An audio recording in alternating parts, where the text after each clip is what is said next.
ಅದು ಇವತ್ತು ತಾನೇ ನಮ್ಮ ಯಜಮಾನ್ರು ಹೊಸದಾಗಿ ಇನ್ನೊಂದು ಕ್ಯಾಂಟೀನ್ ಶುರು ಮಾಡೋದಕ್ಕೆ ಜಾಗ ಸಿಕ್ಕಿದೆ ಅಂತ ಹೇಳಿದರು. ಅದಕ್ಕೆ ನೀನು ಒಡವೆ ಹಿಟ್ಟೆ ಹಣ ಹೊಂದಿಸ್ಬೇಕು ಅಂತ ನಮ್ಮ ಯಜಮಾನ್ರು ನನ್ನ ಒಡವೆ ಕೇಳಿದ್ದಾರಕ್ಕ. ಅವರು ಕೇಳಿದ್ದಕ್ಕೆ ಇಲ್ಲ ಅನ್ನೋಕ್ಕಾಗಲ್ಲಲ್ವಾ? ನಾವು ಮದುವೆಯಿಂದ ವಾಪಸ್ ಬಂದಮೇಲೂ ನೀನು ಚೈನ್ ಅಡ ಇಡ್ಬೋದಲ್ವಾ? ಬೇಕಾದ್ರೆ ನಾನು ಶಂಕರಣ್ಣನ ಹತ್ರ ಮಾತಾಡ್ತೀನಿ. ಅಯ್ಯೋ ಬೇಡಿ ಅಕ್ಕ, ದುಡ್ಡಿನ ವಿಷಯದಲ್ಲಿ ಆ ಮನುಷ್ಯ ತುಂಬ ಸ್ಟ್ರಿಕ್ಟು. 100 ರೂಪಾಯಿ ಕೊಟ್ಟು 100 ಪ್ರಶ್ನೆ ಕೇಳ್ತಾರೆ. ಇನ್ನು ಒಡವೆ ವಿಷಯ ಮಾತಾಡಿದರೆ ನನ್ನ ಕತೆ ಅಷ್ಟೇ. ಹೀಗೆ ಹೇಳ್ತಿದ್ದೀನಿ ಅಂತ ತಪ್ಪು ತಿಳ್ಕೊಬೇಡ. ಶಂಕರಣ್ಣಂಗೆ ಗೊತ್ತಾಗದೆ ನೀನು ಒಡವೆ ಕೊಡೋಕ್ಕಾಗಲ್ವಾ? 4 ದಿನದಲ್ಲಿ ವಾಪಸ್ ಕೊಟ್ಬಿಡ್ತೀನಿ. ಅದೇಗಾಗುತ್ತಕ್ಕ? ನಮ್ಮ ಯಜಮಾನ್ರು ಒಡವೆ ಕೇಳಿಲ್ಲ ಅಂದಿದ್ರೆ ನಾನು ಒಂದು ಒಳ್ಳೆ ಕೆಲಸಕ್ಕಂತ ಯೋಚನೆ ಮಾಡಿದೆ, ಒಡವೆ ಕೊಟ್ಬಿಡ್ತಿದ್ದೆ. ನಾನೇನಾದರೂ ಅವ್ರಿಗೆ ಗೊತ್ತಿಲ್ಲದೆ ಒಡವೆ ಕೊಟ್ಟಿರೋದು ಗೊತ್ತಾದರೆ ನನ್ನ ಮನೆಯಿಂದ ಆಚೆನೇ ಆಗ್ಬಿಡ್ತಾರಕ್ಕ. ಮನುಷ್ಯ ಕೋಪ ಬಂದರೆ ಹೇಗೆ ಅಂತ ನಿಮಗೂ ಗೊತ್ತಲ್ಲಕ್ಕ. ಹೌದಾ? ಏನೋ ಸಿಗ್ಬೋದು ಅಂತ ಬಂದೆ. ಕೂತ್ಕೊಳ್ಳಿ ಅಕ್ಕ, ಕಾಫಿ ಕುಡ್ಕೊಂಡು ಹೋಗಿರಂತೆ. ಅವೆಲ್ಲ ಏನು ಬೇಡ ಸಾವಿತ್ರಿ, ಇನ್ನೊಂದ್ಸಲ. ಅಯ್ಯೋ ಅಪರೂಪಕ್ಕೆ ಮನೆಯವರೆಗೂ ಬಂದಿದ್ದೀರಾ, ಕೂತ್ಕೊಳ್ಳಿ, ಕಾಫಿ ಕುಡ್ಕೊಂಡು ಹೋಗಿರಂತೆ.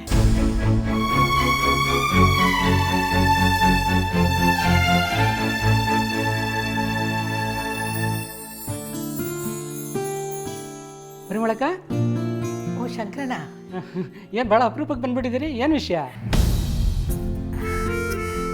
ಏನಿಲ್ಲ ಶಂಕರಣ್ಣ, ಪಕ್ಕದ ಬೀದಿಲಿ ಆರ್ಡ್ರ್ ತಲುಪಿಸೋದಿತ್ತು. ಹಾಗೆ ಸಾವಿತ್ರನೂ ಮಾತಾಡ್ಸ್ಕೊಂಡು ಹೋಗೋಣ ಅಂತ ಬಂದ್ವಿ. ಅಂದಹಾಗೆ ನಿಮ್ಮ ಕ್ಯಾಂಟೀನ್ ಹೇಗೆ ನಡೀತಿದೆ? ಅಯ್ಯೋ ಅದನ್ನೇನು ಕೇಳ್ತೀರಕ್ಕ, ಈ ಫಾಸ್ಟ್ ಫುಡ್ ಕಾಲದಲ್ಲಿ ವ್ಯಾಪಾರನೇ ನಡೀತಾ ಇಲ್ಲ. ಓ, ಅದಕ್ಕೆ ಇನ್ನೊಂದು ಕ್ಯಾಂಟೀನ್ ಶುರು ಮಾಡ್ತಿದ್ದೀರಾ? ಏನು ಇನ್ನೊಂದು ಕ್ಯಾಂಟೀನ? ಯಾರಕ್ಕ ನಮ್ಮ ಬಗ್ಗೆ ಇಂಥ ಸುಳ್ಳು ಸುದ್ದಿ ಹಬ್ಸಿರೋದು? ಇರೋ ಕ್ಯಾಂಟೀನಲ್ಲೇ ವ್ಯಾಪಾರ ನಡೀತಾ ಇಲ್ಲ ಅಂಥದ್ರಲ್ಲಿ ಇನ್ನೊಂದು ಕ್ಯಾಂಟೀನ್ ಓಪನ್ ಮಾಡಿ ನೊಣ ಹೊಡಿಬೇಕಷ್ಟೇ. ಕೂತೀರಿ ಬಂದೆ.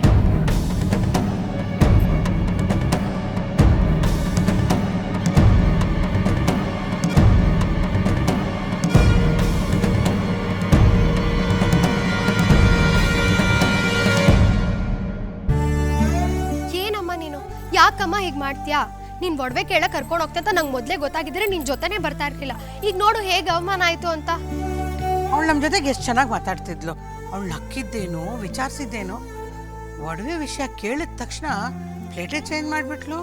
ನಾವೇನು ಅವಳು ಒಡವೆನ ಇಟ್ಕೊಂಡ್ಬಿಡ್ತಿದ್ವಾ? ವಾಪಸ್ ಕೊಡ್ತಿರ್ಲಿಲ್ವಾ? ಮಾ, ನೀನ್ ತುಂಬಾ ಇನ್ನೋಸೆಂಟ್ ಅಮ್ಮ. ಎಲ್ರು ನಮ್ ತರ ಇರ್ತಾರೆ ಅಂತ ಮಾತ್ರ ಅನ್ಕೋಬೇಡ. ಯಾರ ಹತ್ರನೂ ಇನ್ಮೇಲೆ ಒಡವೆ ಕೇಳಕ್ ಹೋಗ್ಬೇಡ. ಇಷ್ಟಕ್ಕೂ ಹೋದ್ಸಲ ನೀನ್ ನಮ್ಗೆ ಚೀಟಿ ದುಡ್ಡಲ್ಲಿ ತೆಗ್ದಿದ್ ಒಡವೆಗಳನ್ನೇ ಹಾಕೊಂಡೋದ್ರೆ ಆಗ್ತಿರ್ಲಿಲ್ವಾ? ಅದನ್ನೆಲ್ಲ ಒಂದು ಒಡವೆ ಅಂತಾರೇನೆ, ಕಣ್ಣಕ್ಕೆ ಕಾಣೋ ಅಷ್ಟು ಇಲ್ಲ. ಬೂತ್ ಕನ್ನಡಿ ಹಾಕಿ ಹುಡುಕ್ಬೇಕಷ್ಟೇ. ಏನ್ ತಮಾಷೆನಮ್ಮ? ಅಲ್ಲ, ನಾವು ಮೈ ತುಂಬಾ ಒಡವೆಗಳನ್ನ ಹಾಕೊಂಡೋದ್ರೆ ಮಾತ್ರ ಕಲ್ಯಾಣ ಮಂಟಪದೊಳಗಡೆ ಬಿಡೋದಾ? ಇಲ್ಲ ಅಂದ್ರೆ ಆಚೆನೆ ನಿಲ್ಸ್ಬಿಡ್ತಾರಾ? ಗೊತ್ತಿಲ್ಲದೆ ಏನೇನೋ ಮಾತಾಡ್ಬಿಡ ಅಮೂಲ್ಯ. ಮದುವೆಗೆ ಬರೋ ಜನ ಹುಡುಗಿ ಮುಖಾನು ನೋಡಕ್ ಮುಂಚೆ ಕುತ್ತಿಗೆಲಿ, ಕಿವಿಲಿ, ಕೈಯಲ್ಲಿ ಎಷ್ಟು ಬಂಗಾರ ಇದೆ ಅಂತ ನೋಡ್ತಾರೆ. ಸಾರ್ಥಕ್ ಮದುವೆ ಆಗೋಕ್ ಮುಂಚೆ ನಮ್ಮ ಆರ್ತಿಗೆ ಒಂದು ಒಳ್ಳೆ ಸಂಬಂಧ ಬರಲಿ ಅಂತ ನಾನು ಬೇಡ್ಕೊಳ್ದಿರೋ ದೇವರೇ ಇಲ್ಲ.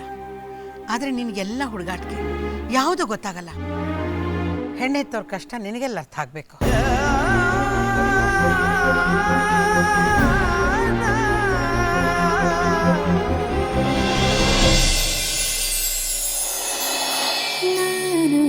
ಅಮ್ಮು, ಅದ್ಯಾರೋ ಇವತ್ತು ನಿಂಗೆ ತುಂಬ ಕಾಟ ಕೊಟ್ಟರು ಅಂದ್ಯಲ್ಲ? ಅದೇ ಕಣೆ, ಡಿಕ್ಕಿ ಹೊಡೆದು ಗಲಾಟೆ ಆಯಿತು ಅಂದ್ಯಲ್ಲ, ನೀನು ಅವನ್ನ ಹಾಗೆ ಸುಮ್ಮನೆ ಬಿಟ್ಬಿಟ್ಯಾ? ಹಾಗೆಲ್ಲ ಸುಮ್ಮನೆ ಬಿಡೋ ಹುಡುಗಿ ಅಲ್ವಲ್ಲ ನೀನು. ಏನ್ ತಮಾಷೆನಾಕ? ಅದೇನ್ ಬಿಟ್ಬಿಡಕ್ಕಾಗತ್ತೆ? ನಾನು ಅವನ ಹತ್ರ ಗಲಾಟೆ ಮಾಡಿ ಹಾಸ್ಪಿಟ್ಲಿಗೆ ಹೋಗಿ ಬ್ಯಾಂಡೇಜ್ ಹಾಕ್ಸ್ಕೊಂಡು ಅವನ ಹತ್ರನೇ ಬಿಲ್ ಪೇ ಮಾಡಿಸಿ 5,000 ರೂಪಾಯಿ ಇಸ್ಕೊಂಡೆ. 5,000 ಯಾಕೆ? ಕೆಳಗೆ ಬಿದ್ದು ಹಾಳಾದ ಐಟಮ್ಗೆ 3,000 ಅಲ್ವಾ? ನಮ್ದು ಪಕ್ಕ ಬಿಸ್ನೆಸ್ ಅಮ್ಮ. 3,000 ಖರ್ಚು, ಉಳಿದಿದ್ದ 2,000 ಆರ್ಡರ್ ಮಿಸ್ ಆಗಿ ನಮ್ಮ ಇಮೇಜ್ ಹಾಳಾಗಿದ್ದಕ್ಕೆ ಫೈನ್. ಅನ್ಕೊಂಡೆ ಕಣೆ, ನೀನು ಇಂಥದ್ದೇ ಏನೋ ಒಂದು ಮಾಡಿರ್ತೀಯ ಅಂತ ಗೊತ್ತಿತ್ತು. ಪಾಪ ಅವನು ಎಷ್ಟು ಪೇಚಾಡಿದ್ನೋ ಏನೋ. ಅಲ್ಲ, ನಿಂದು ಅಮ್ಮಂದು ಒಂದೇ ಲಾಜಿಕ್ಕು ಕಣೆ. ನಿನ್ ತಂಗಿ ಬಗ್ಗೆ ಯೋಚನೆ ಮಾಡೋದ್ ಬಿಟ್ಟು ನೀವಿಬ್ರು ಅವನ ಬಗ್ಗೆನೇ ಸಿಂಪತಿ ತೋರಿಸ್ತಿರಲ್ಲ. ನಿಮ್ಗೆಲ್ಲ ಏನ್ ಹೇಳೋಣ ಹೇಳು? ಅಮ್ಮು ಅಕ್ಕ, ಆ ಹುಡ್ಗ ನೋಡಕ್ ಹೇಗಿದ್ನೆ? ಇವಳೊಬ್ಳು ನನ್ಗೊಂದು ನೆನಪಾದ್ರೆ ಕುತ್ಕೆ ಹಿಸ್ಕಿ ಸಾಯಿಸ್ಬಿಡೋಣ ಅನ್ನೋಷ್ಟು ಕೋಪ ಬರ್ತಿದೆ. ಸಮಾಧಾನ, ನಾನು ಹಿಂಗಲ್ಲ ಹೇಳಿದ್ದು. ನೋಡೋಕ್ ಚೆನ್ನಾಗಿದ್ರೆ ನಾವು ಟ್ರೈ ಮಾಡಿ ಕ್ಯಾಚ್ ಹಾಕೊಳ್ಳೋಣ ಅನ್ಕೊಂಡ್ವಿ. ಅಂಜು ನೀನು ಓದ್ಕೋ ಪುಟ್ಟ, ಓದ್ಕೋ. ಏ ಅದಿತಿ, ಮನೇಲಿ ಚಿಕ್ಕವಳಿದ್ದಾಳೆ, ಹಾಗೆಲ್ಲ ಮಾತಾಡಬಾರ್ದು ಅಂತ ಗೊತ್ತಾಗಲ್ಲ? ಯಾರು ಇವಳು ಚಿಕ್ಕವಳ? ರಿಯಾಕ್ಷನ್ ಬಿಲ್ಡಪ್ ಮಾತ್ರ ಈ ರೇಂಜಿಗೆ ಕೊಡ್ತಾಳೆ. ಇವಳಿಗೂ ಎಲ್ಲ ಗೊತ್ತಾಗುತ್ತಕ್ಕ. ಇವರು ನೆಕ್ಸ್ಟ್ ಜನರೇಷನ್ ಅವರು, ನಮ್ಗಿಂತ ಸ್ಪೀಡು. ಸಾಕು ನೀನೇನೇನೋ ಹೇಳ್ಬೇಡ. ಅವಳು ಒಳ್ಳೆ ಹುಡುಗಿ. ಹುಡುಗರ ಬಗ್ಗೆ ಹಾಗೆಲ್ಲ ಮಾತಾಡ್ಬೇಡ. ಅಮ್ಮ ಕೇಳಿಸ್ಕೊಂಡ್ರೆ ಏನ್ ಮಾಡ್ತೀಯಾ? ನಾನು ಎಲ್ಲ ಕೇಳಿಸ್ಕೊಂಡೆ. ಮಾತಾಡಿದ್ ಸಾಕು, ಹೋಗಿ ಮಲ್ಕೊಳ್ಳಿ. ಅಮ್ಮ ಇರಮ್ಮ, ಏನ್ ಅರ್ಜೆಂಟು? ತಂಪ ಗಾಳಿ ಬೀಸ್ತಿದೆ, ಹಾಯಾಗಿ ಮಾತಾಡ್ತಿದ್ದೀವಿ. ಬಾ ನೀನು ಜಾಯ್ನ್ ಆಗೋ. ಅದೊಂದು ಬಾಕಿ ಈಗ. ಏ ಆರ್ತಿ, ನೀನು ಹರಕೆ ಕಟ್ಕೊಂಡಿರೋದು ನೆನಪಿದೆ ತಾನೆ? ಅಮ್ಮ ನೀನ್ ಮರೆತ್ರು ಇವಳು ಮರೆಯಲ್ಲ.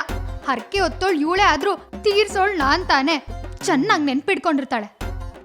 ಅದರಿಂದ ಒಳ್ಳೇದಾಗೋದು ನಿನಗೆ ಅಲ್ವೇನೆ? ಆರ್ತಿ, ಬೆಳಗ್ಗೆ ಬೇಗ ಹೇಳ್ಬೇಕು, ಎಲ್ಲರನ್ನೂ ಕರ್ಕೊಂಡೋಗಿ ಮಲ್ಕೋ. ನನ್ನ 4 ಮಕ್ಕಳು 40 ಜನಕ್ಕೆ ಸಮ ಕಿಚಿಪಿಚಿ ಅಂತಿರ್ತವೆ.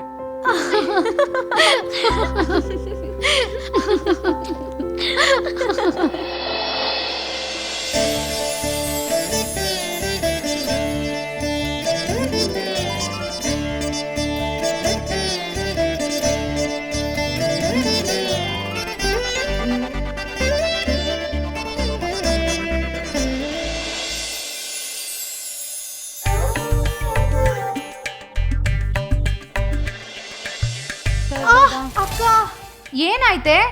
ಕಾಲ್ ನೋಯ್ತಿದೆ ಅಕ್ಕ. ಅಲ್ಲ, ಪ್ರಸಾದ ಹಾಳಾಯ್ತು ಅನ್ನೋ ಸಣ್ಣ ಪುಟ್ಟ ವಿಷಯಕ್ಕೆಲ್ಲ ಈ ಹರಕೆ ಗಿರ್ಕೆಲ್ಲ ಯಾಕೆ ಬೇಕು? ದೇವ್ರ ವಿಚಾರದಲ್ಲಿ ಹಾಗೆಲ್ಲ ಮಾತಾಡಬಾರ್ದು, ಸುಮ್ಮನೆ ಇರು. ಅಲ್ಲ, ನಿಮ್ ಲಾಜಿಕ್ ನಂಗೆ ಅರ್ಥ ಆಗಲ್ಲಪ್ಪ. ಅದನ್ ಮಾಡಿದ್ರೆ ಇದನ್ ಕೊಡ್ತೀನಿ, ಇದನ್ ಕೊಟ್ರೆ ಮತ್ತೊಂದ್ ಮಾಡ್ತೀನಿ ಅಂತ ದೇವ್ರ ಹತ್ರ ಡೀಲಿಂಗ್ ಮಾಡೋದು ತಪ್ಪಲ್ವಾ? ಅವನು ನೇನ್ ಬಾಳೆ ಮಂಡಿ ದಲ್ಲಾಳಿ ತರ ಅನ್ಕೊಳ್ಳೋದೇನ್ ತಮಾಷೆನಾ? ನೀನ್ ಅರ್ಕೆ ತಪ್ಸೋಕೆ ಏನೇನೋ ಕಾರಣ ಹುಡುಕ್ಬೇಡ.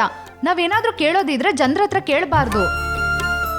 ಜನಕ್ಕೆ ಕೊಡೋ ಶಕ್ತಿ ಇರಲ್ಲ, ಬದಲಾಗಿ ದೇವ್ರ ಹತ್ರ ಬೇಡ್ಕೊಂಡ್ರೆ ಅವನೇ ಈಡೇರಿಸ್ತಾನೆ. ಹೌದೌದು, ಈಡೇರಿಸ್ತಾನೆ. ಈಗಾಗ್ಲೇ ನೀನ್ ಎಷ್ಟೊಂದು ಅಪ್ಲಿಕೇಶನ್ ಹಾಕಿದ್ಯಾ, ಅವ್ನ್ ಒಂದಕ್ಕಾದ್ರೂ ರಿಪ್ಲೈ ಮಾಡಿದಾನ?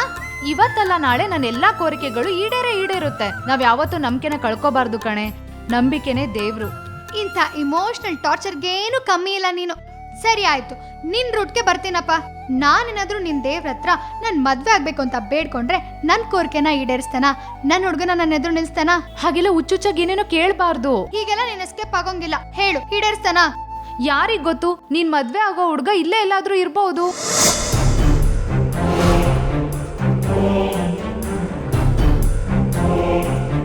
ಆ ಭಗವಂತನ ಇಚ್ಛೆ ಅದೇ ಆಗಿದ್ರೆ ಇಲ್ಲೇ ಆ ಹುಡ್ಗ ನಿನ್ ಕಾಣಿಸ್ಬಹುದು.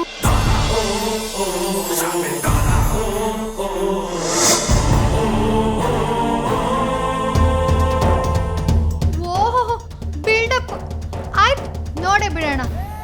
ಬೇಡ ಉಲ್ಟ ತಿರ್ಕೊಂಡೆ ಬೇಡ್ಕೋತೀನಿ. ನನ್ಗೋಸ್ಕರ ಅಂತಾನೆ ಹುಟ್ಟಿರೋ ಆ ಗಂಡು ಪ್ರಾಣಿನ ಇವತ್ತೇ ನೋಡ್ಬೇಕು. ಅದ್ ನಿಜಾನೇ ಆಗೋದಾದ್ರೆ ಸ್ವಾಮಿ ನನ್ ಕೈಗೊಂದು ತೆಂಗಿನಕಾಯಿ ಹಾಕು.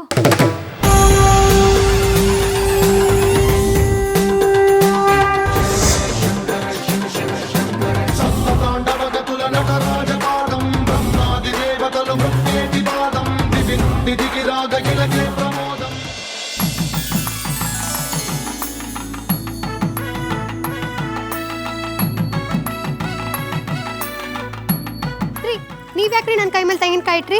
ನೀನೇ ಅಲ್ವೇನಮ್ಮ ಕೈ ಮೇಲೆ ತೆಂಗಿನಕಾಯಿ ಹಾಕೊಂತಿದ್ದು? ಹಲೋ, ನಾನು ಸ್ವಾಮಿ ತೆಂಗಿನಕಾಯಿ ಹಾಕು ಅಂತ ಆ ಸ್ವಾಮಿಗೆ ಹೇಳಿದ್ದು. ನನ್ನ ಹೆಸರು ಸ್ವಾಮಿನಾಥ ಅಂತ. ಜನ ಎಲ್ಲ ನನ್ನ ಸ್ವಾಮಿ ಅಂತಾನೆ ಕರೆಯೋದು. ನೀನ್ ಸ್ವಾಮಿ ಅಂತೆ, ನಾನು ಕಾಯಿ ತೆಗ್ದಿಟ್ಟೆ. ನೋಡುದ್ಯಾ ದೇವ್ರು ಹೇಗ್ ಜಾದು ಮಾಡ್ದ ಅಂತ? ಇದು ಮೋಸ. ಇದು ಆ ಸ್ವಾಮಿ ಮಾಡಿದ್ದಲ್ಲ, ಈ ಸ್ವಾಮಿ ಮಾಡಿದ್ದು. ಅದೆಲ್ಲ ಗೊತ್ತಿಲ್ಲ. ಒಟ್ನಲ್ಲಿ ನೀನ್ ಬೇಡ್ಕೊಂಡಂಗೆ ನಿನ್ ಕೈಗೆ ತೆಂಗಿನಕಾಯಿ ಬಿತ್ತು ತಾನೆ. ಆ ದೇವ್ರು ಯಾವ್ದೋ ಒಂದ್ ರೂಪದಲ್ಲಿ ನಮ್ ಕೋರಿಕೆನ ಈಡೇರಿಸ್ತಾನೆ ಅನ್ನೋದಕ್ಕೆ ಇದೇ ಸಾಕ್ಷಿ. ಬಾ ನಿಂತ್ಕೊಳ್ರಮ್ಮ, ತೆಂಗಿನಕಾಯಿ ದುಡ್ಡು ಕೊಟ್ಬಿಟ್ಟೋಗಿ. ಓ ಹೌದಲ್ವಾ? ಎಷ್ಟು? 20 ರೂಪಾಯಿ. ಒಂದ್ ಕೆಲ್ಸ ಮಾಡಿ, ಪೂಜೆ ಸಾಮಾನಿರೋ ಬುಟ್ಟಿನೇ ಕೊಟ್ಬಿಡಿ. ಎಷ್ಟಾಗುತ್ತೆ? 40 ರೂಪಾಯಿ. ಸರಿ ಕೊಡಿ.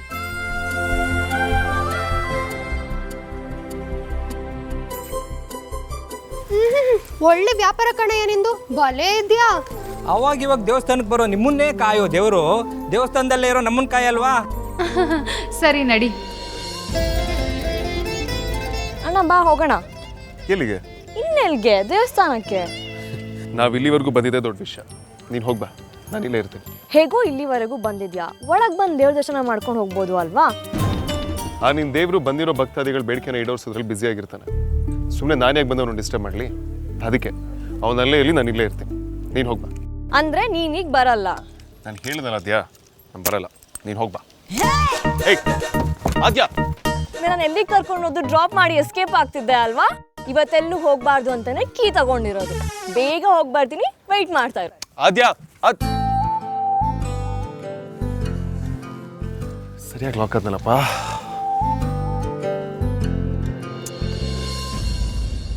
ಇದೇನಕ್ಕ ಕಡಲೆಕಾಳು ತಂದಿದ್ಯಾ? ಓ, ನಾನು ಪ್ರದಕ್ಷಿಣೆ ಹಾಕುವಾಗ ಒಂದೊಂದೇ ತಿನ್ಕೊಂಡು ಟೈಮ್ ಪಾಸ್ ಮಾಡಕ್ಕ? ಅಲ್ಲ ಕಣೆ, ನಿನ್ನ ಪ್ರದಕ್ಷಿಣೆ ತಪ್ಪಾರ್ದು ಅಂತ ಲೆಕ್ಕ ಹಾಕೋಕೆ. ನಿಂದು ಒಂದೊಂದೇ ಪ್ರದಕ್ಷಿಣೆ ಮುಗಿತಿದ್ದಂಗೆ ಒಂದೊಂದೇ ಕಡಲೆಕಾಳನ್ನ ಎತ್ತಿಡ್ತೀನಿ. ಒಟ್ಟಿನಲ್ಲಿ ನನ್ನಿಂದ ಪ್ರದಕ್ಷಿಣೆ ಹಾಕ್ಸ್ದೆ ಬಿಡಲ್ಲ ಅನ್ನೋ ನೀನು. ಪ್ಲೀಸ್ ಅಕ್ಕ, ಯಾವುದಕ್ಕೊಂದ್ಸಲ ಯೋಚನೆ ಮಾಡು. ನಾನು ಪ್ರದಕ್ಷಿಣೆ ಹಾಕ್ಲೇಬೇಕಾ? ಅದ್ರಲ್ಲಿ ರಾಜಿ ಆಗೋ ಪ್ರಶ್ನೆನೇ ಇಲ್ಲ. ಆಮೇಲೆ ನಿನ್ನ ಹತ್ರ ಒಂದು ವಿಷಯ ಕೇಳಬೇಕಿತ್ತು. ಏನು? ಈಗ ಒಂದು 2 ದಿನದಲ್ಲಿ ಯಾರಾದರೂ ಹುಡುಗ ಸಿಕ್ಕಿದ್ನಾ? ಏನಕ್ಕ ನೀನು? ನಾವೆಲ್ಲ ನಿನ್ನ ಮದುವೆ ಬಗ್ಗೆ ಯೋಚನೆ ಮಾಡ್ತಿದ್ರೆ ನೀನು ನಿನ್ನ ಕನ್ಸನ್ನೆಲ್ಲ ನನ್ನ ಆ್ಯಂಗಲ್ನಲ್ಲಿ ಕೇಳ್ತಿದ್ಯಲ್ಲ. ಏನು ಸಮಾಚಾರ? ಹಾಗೆಲ್ಲ ಏನೂ ಇಲ್ಲ ಕಣೆ, ಆದರೆ ಕನ್ಸು ಬಿದ್ದಿದ್ದೇನೋ ನಿಜಾನೇ. ಕನ್ಸಲ್ಲಿ ನಿನಗೆ ಸಿಗೋ ಹುಡುಗನೇ ನಿನ್ನ ಕೈ ಹಿಡಿತಾನೆ ಅಂತಿತ್ತು. ಒಂದ್ಸಲ ಅಲ್ಲ, 3-4 ಸಲ ಅದೇ ಕನ್ಸು ಬಿದ್ದಿದೆ ಗೊತ್ತಾ? ನೀನೊಳ್ಳೆ ಕನ್ಸನ್ನೆಲ್ಲ ನಂಬ್ಕೊಂಡು. ಕನ್ಸು ಒಂದೇ ಅಲ್ಲ, ಇವತ್ತು ನೀನು ದೇವ್ರ ಹತ್ರ ಬೇಡ್ಕೊಂಡಾಗ ದೇವ್ರು ಸ್ವಾಮಿ ರೂಪದಲ್ಲಿ ಬಂದು ಕಾಯಿ ಕೊಟ್ಟ.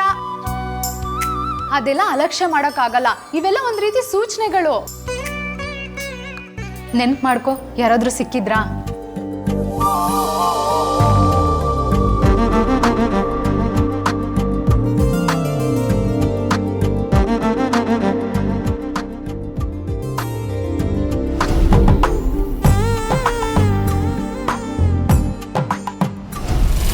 ಅಯ್ಯಯ್ಯೋ, ಅವನು ಯಾಕೆ ನೆನ್ಪಾದ? ನೆನ್ಪಾದ್ರ? ಯಾರ ನೆನ್ಪಾಗಿದ್ದು? ಅವನೇ ನಿನ್ ಕೈ ಹಿಡಿಯೋ ಹುಡುಗ. ತತ್ತರಿಕೆ ಸುಮ್ನಿರಕ್ಕ. ನನಗೆ ನೆನ್ಪಾದವನು ನೆನ್ನೆ ನಾನು ರಾಣಿಗೆ ಡಿಕ್ಕಿ ಹೊಡೆದ್ನಲ್ಲ, ಉರಿ ಮುಖ ಶುಂಠಿ ಶಂಕರ. ಅವನೇನಾದ್ರೂ ಮತ್ತೆ ನನ್ನ ಕೈಗೆ ಸಿಗ್ಬೇಕು, ಅವನಿಗೆ ಇದ್ರೇನೆ ಅವ್ನ ಮುಖ ಮುತ್ತಿ ಚಚ್ಚಾಕ್ಬಿಡ್ತೀನಿ ಅಷ್ಟೇ. ಆಯ್ತಾಯ್ತು, ನೀನ್ ಕೇಳಿದ್ದೆ ತಪ್ಪಾಯ್ತು. ನೀನ್ ಹೋಗಿ ಪ್ರದಕ್ಷಿಣೆ ಹಾಕೋ.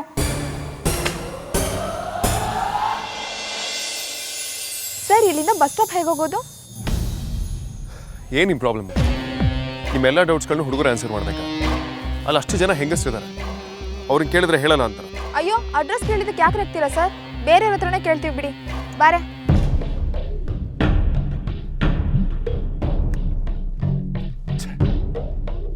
ಈ ವರ್ಲ್ಡಲ್ಲೇ ಹೆಂಗಸ್ರೇ ಇಲ್ಲದೆ ಇದ್ದಿದ್ರೆ ಎಷ್ಟು ಚೆನ್ನಾಗಿರೋದು. ಇಲ್ಲ, ಹೆಂಗಸಿರೋ ಜಾಗದಲ್ಲಿ ನಾನು ಹುಟ್ಲೇಬಾರ್ದಾಗಿತ್ತು. ಹೆಂಗಸ್ರೇ ಇರ್ಲಿಲ್ಲ ಅಂದ್ರೆ ನೀನು ಹುಟ್ತಾ ಇರ್ಲಿಲ್ಲಪ್ಪ. ನಿನ್ನ ಹೆತ್ತ ತಾಯಿ ಕೂಡ ಹೆಂಗಸಲ್ವೇ? ನಾನು ನಿಮ್ಮ ಹತ್ರ ಏನಾದರೂ ಕೇಳಿದ್ನಾ? ಸರಿನಪ್ಪ, ನಾನೇ ನಿನ್ನನ್ನು ಕೇಳ್ತಾ ಇದ್ದೀನಿ. ಹೆಣ್ಣನ್ ಕಂಡ್ರೆ ನಿನ್ಗೆ ಯಾಕೆ ಅಷ್ಟೊಂದು ಕೋಪ? ಅದನ್ನೆಲ್ಲ ಕೇಳೋದಕ್ಕೆ ನೀನು ಯಾರಯ್ಯ? ನನ್ನನ್ನ ಜ್ಞಾನಿ ಅನ್ಕೋ. ನಾನು ಈ ಪ್ರಶ್ನೆಗಳನ್ನ ಕೇಳೋದಿಲ್ಲ, ಉತ್ತರ ಕೊಡ್ತಾನೆ. ಅಷ್ಟಕ್ಕೂ ದೇವಸ್ಥಾನದ ಆಚೆಗಡೆ ಕಾವಿನ ಹಾಕೊಂಡು ಹೊಟ್ಟೆ ಪಾಡು ಕುತ್ಕೊಳ್ಳೋ ನಿನ್ನ ಜ್ಞಾನಿ ಅಂತ ನಂಬೋದಕ್ಕೆ ನಾನೇನು ಕುರಿಯಲ್ಲ. ಪ್ರಶ್ನೆಯಿಂದಾನೇ ಉತ್ತರ ಸಿಗೋದು. ಉತ್ತರವೇ ಜ್ಞಾನ. ಜ್ಞಾನದ ಮೂಲ ಪ್ರಶ್ನೆನೇ. ಯಾವ ಹೆಣ್ಣಿನಿಂದ ದೂರ ಇರಬೇಕು ಅಂತ ನೀನು ಬಯಸ್ತಾ ಇದೆಯೋ ಅದೇ ಹೆಣ್ಣಿನ ಮಾಯಿಗೆ ಸಿಲುಕಿ ಶರಣಾಗೋ ದಿನ ದೂರ ಇಲ್ಲ. ಬೇಡ ಅಂದ್ರು ನೀನಾಗೆ ಗಂಟ ಹಾಕೊಳ್ಳೋ ಅವಳಿಂದ ನಿನ್ನ ಜೀವನ ಬದಲಾಗೋದು ಯಾರಿಂದಾನೂ ತಪ್ಸಕ್ಕಾಗೋದಿಲ್ಲ. ಯಾರಿಂದಾನೂ ತಪ್ಸಕ್ಕಾಗಲ್ಲ. ಯಾರಿಂದಾನೂ ತಪ್ಸಕ್ಕಾಗಲ್ಲ.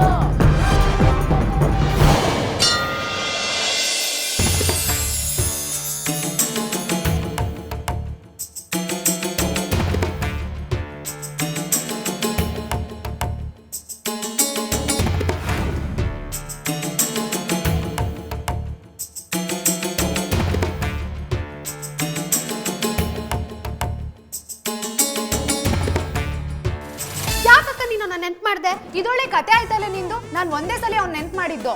ನೀನ್ ಪ್ರತಿ ಪ್ರದಕ್ಷಿಣೆ ಮುಗ್ದಾಗ್ಲೂ ಸಿಡುಕ್ ಮೂತಿ ಸಿದ್ದಪ್ಪ, ಉರಿ ಮೂತಿ ಶುಂಠಿ ಶಂಕರ ಅಂತ ಅವನೇ ಜಪ ಮಾಡ್ತಿದ್ಯಲ್ಲ.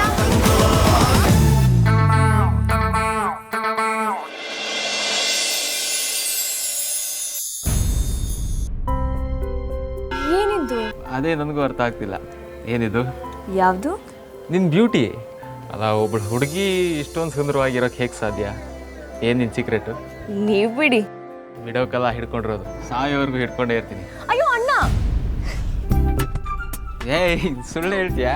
ಸುಳ್ಳೇನಲ್ಲ, ಅಣ್ಣ ಬಂದಿರೋದು ನಿಜಾನೇ, ಆದರೆ ಒಳಗೆ ಬಂದಿಲ್ಲ. ನಂಗೆ ನೀವು ಬರ್ತೀರಾ ಅಂತ ಗೊತ್ತೇ ಇರಲಿಲ್ಲ. ನೆನ್ನೆ ನೀನು ಫೋನಲ್ಲಿ ಬರೋ ವಿಷಯ ಹೇಳಿಲ್ಲ ಅಂತಿದ್ದರೆ ನಾನು ಬರ್ತಾ ಇರಲಿಲ್ಲ. ಹೌದು, ಎಲ್ಲಿ ನಿಮ್ಮಣ್ಣ? ಅವ್ನು ಹೊರಗಡೆನೇ ಇದ್ದಾನೆ. ಅವನಿಗೆ ಹುಡುಗಿರನ್ನು ಕಂಡ್ರೆ ಆಗಲ್ಲ. ದೇವಸ್ಥಾನದಲ್ಲಿ ಬರೀ ಅವರೇ ತುಂಬ್ಕೊಂಡಿರ್ತಾರೆ ಅಂತ ಒಳಗೇನೆ ಬಂದಿಲ್ಲ. ಒಳ್ಳೇದೇ ಆಯಿತು. ಇಲ್ಲ ಅಂದಿದ್ರೆ ನೀನು ಹೀಗೆ ಸಿಂಗಲಾಗಿ ಸಿಗ್ತಿರ್ಲಿವಲ್ಲ. ಇದು ದೇವಸ್ಥಾನ, ನೆನ್ಪಿರ್ಲಿ. ಸರಿ ನಂಗೆ ಹೊರಡ್ಬೇಕು. ಅಯ್ಯೋ, ಯಾಕೆ ಇಷ್ಟು ಅರ್ಜೆಂಟು? ಸ್ವಲ್ಪ ಹೊತ್ತು ಜೊತೆಗೆ ಇರ್ಬೋದಲ್ವಾ? ಇಲ್ಲ, ಇನ್ವಿಟೇಷನ್ಗೆ ಪೂಜೆ ಮಾಡಿಸ್ಬೇಕು. ಲೇಟ್ ಆದರೆ ಅಣ್ಣ ಬೇಜಾರು ಮಾಡ್ಕೊಳ್ತಾನೆ. ಬೇಗ ಹೋದರೆ ನಾನು ಬೇಜಾರು ಮಾಡ್ಕೊಳ್ತೀನಿ. ಅದಕ್ಕೆ ನಾವೇನು ಮಾಡೋಕ್ಕಾಗಲ್ಲ. ಇದು ಮೋಸ ಅಲ್ವಾ? ಬೇಕಿದ್ರೆ ಪೂಜೆ ಆಗೋವರೆಗೂ ಜೊತೆಲಿರ್ಬೋದು. ಏನು ಸರ್, ಕಾರ್ ನಿಮ್ದಾ? ಹಾಂ ಹೌದು ಸರ್. ಇನ್ನೇನು ಉತ್ಸವದ ಪಲ್ಲಕ್ಕಿ ಒಳಗಡೆ ಬರೋ ಹೊತ್ತಾಯ್ತು. ಅದು ಬರುವಾಗ ಯಾರು ಎದುರುಗಡೆ ಇರಬಾರ್ದು. ನೀವು ಆದಷ್ಟು ಬೇಗ ಕಾರ್ನ ಮೂವ್ ಮಾಡಿದ್ರೆ ಒಳ್ಳೇದು. ಅದು ಕಾರ್ಕಿ ನನ್ನ ತಂಗಿ ಹತ್ರ ಇದೆ, ಅವಳು ಒಳಗಡೆ ಹೋಗಿದ್ದಾಳೆ. ಒಂದು 2 minutes ಬಂದ್ಬಿಡ್ತಾಳೆ. Please sir.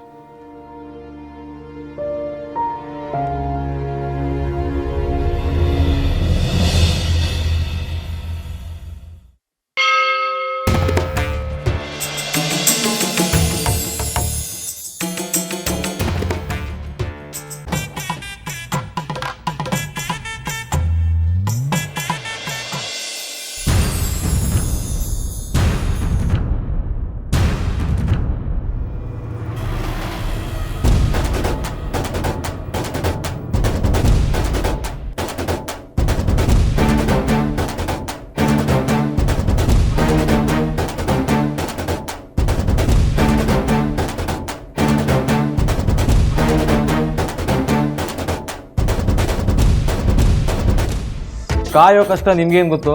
ಒಂದು ಸಲ ನಮ್ಮ ಹುಡುಗಿ ಯಾರು ಅಂತ ಫಿಕ್ಸ್ ಆಗಿಬಿಟ್ರೆ ಇಡೀ ದಿನ ಅವಳದೇ ಯೋಚನೆ ಕಾಡುತ್ತೆ, ಗೊತ್ತಾ? ಯಾದ್ಯಾ ಅಣ್ಣ,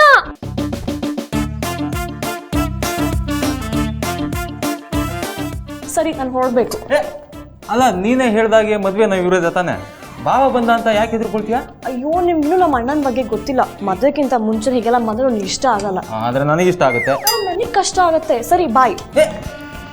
ಇನ್ನೆರಡು ನಿಮಿಷ ನೀನು ನನ್ನ ಜೊತೆ ಇರಲೇಬೇಕು. ಬಾ ಅಕ್ಕ, ಇನ್ನು ಎಷ್ಟು ಬ್ಯಾಲೆನ್ಸ್ ಇದೆಯಾ? ಇದೇ ಕೊನೆಯದಾಗಿತ್ತು, ಮುಗ್ದೇ ಹೋಯ್ತು. ಸಪ್ಪ ಅಂತ ಮುಗೀತು. ಇರು, ಇನ್ನು ಏನು ಮುಗ್ದಿಲ್ಲ. ತಗೋ, ತೆಂಗಿನಕಾಯಿ ಹೊಡ್ಕೊಂಬ. ಇದೆ ಬೇರೆ. ಅಮ್ಮು, ತೆಂಗಿನಕಾಯಿ ಹೇಗೆ ಹೊಡಿಯೋದು ಗೊತ್ತು ತಾನೆ? ಅಕ್ಕ, ನಾವ್ ಇದ್ರಲ್ಲೆಲ್ಲ ಫೇಮಸ್ ಅಕ್ಕ. ಹಂಗೆ ಕೈ ಎತ್ತಿ ನೆಲಕ್ಕೆ ಹೊಡ್ದ ಅಂದ್ರೆ ಪೀಸ್ ಪೀಸ್ ಆಗ್ಬಿಡ್ಬೇಕು. ಅದು ಹಾಗಲ್ಲ ಕಣೆ. ಹೊಡಿಯೋಕ್ಕೂ ಮುಂಚೆ ಎಲ್ರಿಗೂ ಒಳ್ಳೇದಾಗ್ಲಿ ಅಂತ ದೇವ್ರ ಹತ್ರ ಬೇಡ್ಕೋಬೇಕು, ಆಯ್ತಾ? ಓಕೆ, ಆಕ್ಷನ್ಗೂ ಮುಂಚೆ ಒಂದು ಬಿಲ್ಡಪ್ ಡೈಲಾಗ್ ಇದ್ರೆ ಒಳ್ಳೇದು ಅಂತ ನೀನು. ಸರಿ ಬಿಡು. ಅಮ್ಮು, ಆಗ್ಲಿಂದ ನಿನ್ ಫೋನ್ ರಿಂಗ್ ಆಗ್ತಾನೆ ಇದೆ. ತಗೋ. ಓ ಲಕ್ಷ್ಮಿದು, ಬೆಳಿಗ್ಗೆ ಬಳೆ ಶಾಪ್ಗೆ ಹೋಗೋಣ ಅಂತ ಕಾಲ್ ಮಾಡಿದ್ದೆ. ಎಷ್ಟೊತ್ತಿಗೆ ಅಂತ ಕೇಳೋ ಕಾಲ್ ಮಾಡಿರ್ತಾಳೆ. ಕಾಯಿ ಹೊಡ್ದಂಗೆ ಮಾಡ್ತೀನಿ ಬಿಡು. ತಗೋ, ಕಟ್.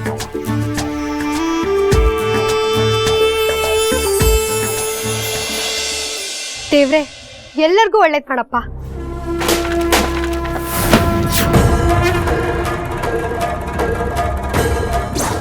ಅಯ್ಯೋಯ್ಯೋ, ಇವನಾ? ಈಗೇನ್ ಮಾಡೋದು? ನೀನಾ? Emergency escape. ನಿಂತ್ಕೋ.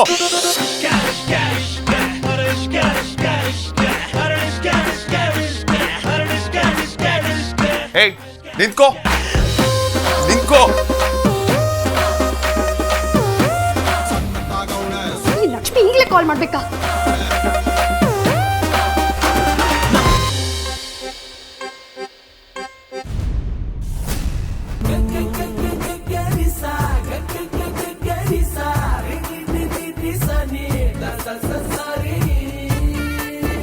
ತುಂಬಾ ಕೊಬ್ಬಿದೆ ಕಣ ನಿನಗೆ. ಏನು ಕಣೆನಾ? ಹಲೋ ಬಾಸ್, ಈ ಕಣೆ ಗಿಣೆ ಎಲ್ಲ ನನ್ನ ಹತ್ರ ಇಟ್ಕೊಂಡ್ರೆ ಚೆನ್ನಾಗಿರಲ್ಲ ಅಷ್ಟೇ. ಏನ್ ತಮಾಷೆನಾ ನಿಂಗೆ? ನೀನು ತಾನು ಅಂತೆಲ್ಲ ನನ್ನ ಹತ್ರ ಮಾತಾಡೋದಕ್ಕೆ ಹೋಗ್ಬೇಡ. ನೀನ್ ಕೊಟ್ಟಿದ್ದೆ ನಿನಗೆ ವಾಪಸ್ ಸಿಗೋದು. ಸರಿ, ಮೊದಲು ನನಗೆ ಸಾರಿ ಕೇಳು. ಸಾರಿನಾ? ಯಾಕೆ? ನಾನು ಹಣೆ ಗಾಯ ಮಾಡಿದ್ದೀನಿ. ನೆನ್ನೆ ನೀನ್ ನನ್ಗೆ ರೈಟ್ ಸೈಡ್ ಗಾಯ ಮಾಡಿದ್ದೆ, ಈಗ ನಿನ್ಗೆ ಲೆಫ್ಟ್ ಸೈಡ್ ಗಾಯ ಆಗಿದೆ. ಅಲ್ಲಿಗೆ ಸರಿ ಹೋಯ್ತು. ಈಗ ದಾರಿ ಬಿಡು. ನೀನು ನನಗೆ ಬೇಕು ಅಂತಾನೆ ಗಾಯ ಮಾಡಿದ್ದೆ. ಹೌದಪ್ಪ ಹೌದು. ನಾವೊಂದು 10 ಜನ ಸೇರ್ಕೊಂಡು ನೀನ್ ಬರೋ ಟೈಮ್ ನೋಡ್ಕೊಂಡು ನಿನ್ ಹಣೆ ಗಾಯ ಮಾಡ್ಬೇಕು ಅಂತ ಪ್ಲಾನ್ ಮಾಡಿದ್ವಿ ಅಲ್ವಾ? ಬಿಡು ದಾರಿನ. ಮರ್ಯಾದೆಯಿಂದ ಮೊದಲು ನನಗೆ ಸಾರಿ ಕೇಳು, ಇಲ್ಲ ನಾನಂತೂ ಬಿಡೋದಿಲ್ಲ. ನಾನ್ ನಿನಗೆ ಸಾರಿ ಕೇಳ್ಬೇಕು? ನೆನ್ನೆ ನೀನ್ ನನ್ನ ಹತ್ರ ಸಾರಿ ಕೇಳಿದ್ಯಾ? ಅದು ನನ್ನ ತಪ್ಪೇನೂ ಇರಲಿಲ್ಲ. ಹಾಗಿದ್ರೆ ಇದ್ರಲ್ಲೂ ನಂದೇನ್ ತಪ್ಪಿಲ್ಲ. ನೋಡು, ಅನ್ನೆಸರಿ ವಾದ ಮಾಡಬೇಡ. ನೀನು ಮಾಡಿ ತಪ್ಪು, ನೀನು ನಂಗೆ ಸಾರಿ ಕೇಳಲೇಬೇಕು. ಕೇಳಲ್ಲ ಅಂದ್ರೆ ಹೋಗೋದಿಕ್ಕೆ ನಾನು ಬಿಡೋದಿಲ್ಲ. ಹಲೋ ಬಾಸ್, ಹಿಂಗೆಲ್ಲ ರೌಡಿ ತರ ಆವಾಜ್ ಹಾಕಿದ್ರೆ ಹೆದರ್ಕೊಂಡ್ಬಿಡ್ತೀವ? ನಾವ್ ಯಾರು ಅಂತ ಗೊತ್ತಾ? ನಮ್ ಕದರ್ ಏನು ಅಂತ ಗೊತ್ತಾ? ಹೋಗ್ಲಿ, ಏರಿಯಾದಲ್ಲಿ ನಮ್ ಹವಾ ಹೆಂಗಿದೆ ಅಂತ ಗೊತ್ತಾ? ಒಂದ್ಸಲ ನಮ್ಮ ಏರಿಯಾಗ ಬಂದು ನನ್ನ ಹೆಸರು ಹೇಳು, ಆಮೇಲೆ ಅವ್ರು ಹೇಳೋ ಕತೆ ಕೇಳಿ ಅದ್ರ ಹೋಗ್ತೀಯ. ನಾವ್ ಒಂಥರ ಜೀವಂತದಂತ ಕತೆ ಇದ್ದಂಗೆ, ತಿಳ್ಕೊ. ಹುಡುಗಿ ತರ ಮಾತಾಡ್ತೀಯ ನೀನು. ತಗೊಳಪ್ಪ, ಹುಡ್ಗೀರ್ ಅಂದ್ರೆ ಮೂತಿ ಸಿಂಡ್ರಸೋ ನಿನಗೆ ಹುಡ್ಗೀರ್ ಬಗ್ಗೆ ಏನ್ ಗೊತ್ತು? ಸರಿ, ಹುಡ್ಗೀರ್ ಹೇಗ್ ಮಾತಾಡ್ತಾರೆ ಅಂತ ನೀನೇ ಹೇಳ್ಕೊಡು. ಹುಚ್ಚಿ ತರ ಮಾತು ಬದಲಿಸ್ಬೇಡ. ಮೊದಲು ಸಾರಿ ಕೇಳು. ಏ, ಹುಚ್ಚಿನ ತರ ಕೈ ಅಡ್ಡ ಇಟ್ಕೊಂಡು ನಿಂತಿರೋದು ನೀನು. ತೆಗಿ ಕೈನ. ನೀನು ಸಾರಿ ಕೇಳೋವರೆಗೂ ನಾನು ಕೈ ತೆಗೆಲ್ಲ. ಈಗೇನು ಕೈ ತೆಗಿತೀಯೋ ಅಲ್ವೋ? ನಿನಗೆ ಒಂದ್ಸಲ ಹೇಳಿದ್ರೆ ಅರ್ಥ ಆಗೋದಿಲ್ವಾ? ಸಾರಿ ಕೇಳಿದ್ರೆ ನಿಂಗೆ ಬೇರೆ ದಾರಿನೇ ಇಲ್ಲ. ನಮಗ್ ಬೇಕಾದ ದಾರಿನ ಹೆಂಗ್ ಮಾಡ್ಕೊಂಡು ಹೋಗ್ಬೇಕು ಅಂತ ನನಗ್ ಚೆನ್ನಾಗ್ ಗೊತ್ತು.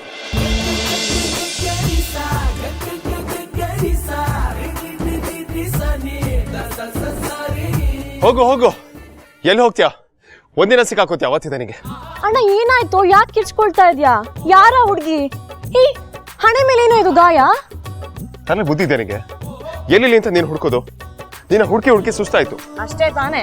ಆ ನೆಪದಲ್ಲಾದ್ರೂ ದೇವಸ್ಥಾನ ಸುತ್ತಿದೆಯಲ್ಲ, ಒಳ್ಳೇದಾಗತ್ತೆ ಬಿಡು. ಎಲ್ಲ ನಿನ್ನಿಂದಾನೇ ಆಗಿತ್ತು ನನಗೆ. ಬಾ.